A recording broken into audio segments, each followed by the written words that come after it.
Hello YouTube warriors, Cephas here with Broken Body TV, giving you a history of the Baldur's Gate series and updates with all the information I could find about Baldur's Gate 3.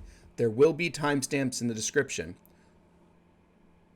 My passion for D&D, and specifically the Forgotten Realms setting, all started shortly after the release of Baldur's Gate on December 21st, 1998, made by BioWare and Black Isle Studios using the BioWare engine. I was in elementary school, and one of my friend's parents purchased them Baldur's Gate for Christmas. Whenever I went over to his house, I would stay up all night playing Baldur's Gate, and instantly fell in love with the story, the characters, and the gameplay. I remember how the adrenaline pumped through my body the first time a Gibberling rushed me outside a Candlekeep. I finally secured my own copy of the game as well, and the strategy guidebook. The guidebook really didn't help at all. I was and still am an avid reader, and I also got my hands on a copy of the Baldur's Gate book written by Philip Athens, which further stoked my Forgotten Realms passion.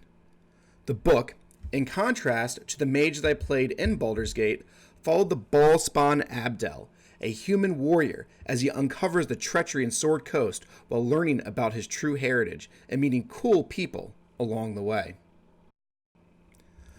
I couldn't wait to get my hands on the next expansion, Tales of Sword Coast, and the next game, Baldur's Gate 2, Shadows of Am, and the expansion of that, Throne of Baal.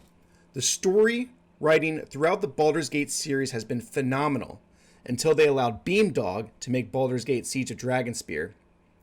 I like to pretend that the Siege of Dragonspear doesn't exist, kind of like the fourth Indiana Jones movie, but I digress.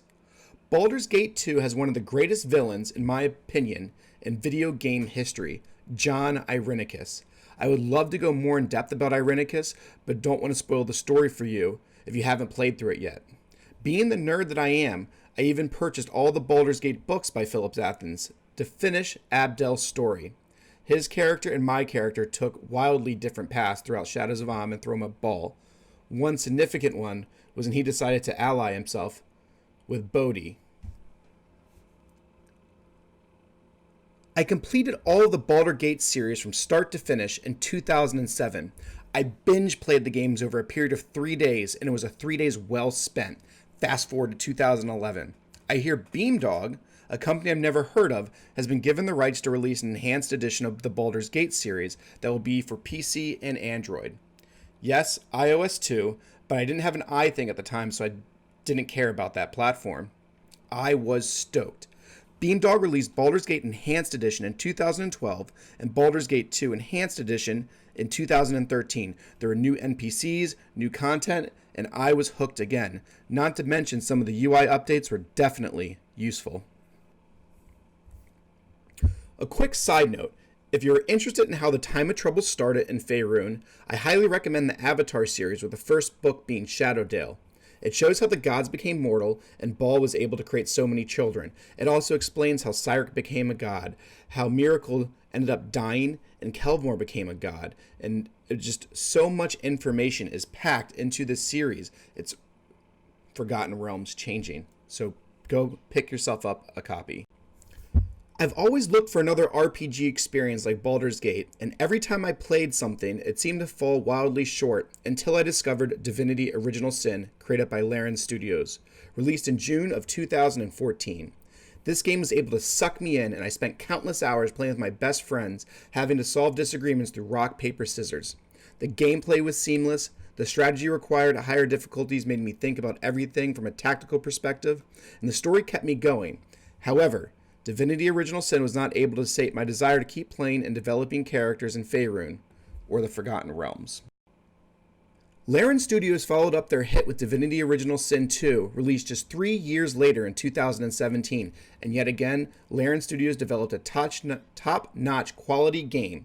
I spent even more hours playing this game, and sucked even more friends into the series. This time we had more character customizations and could be racist beyond human.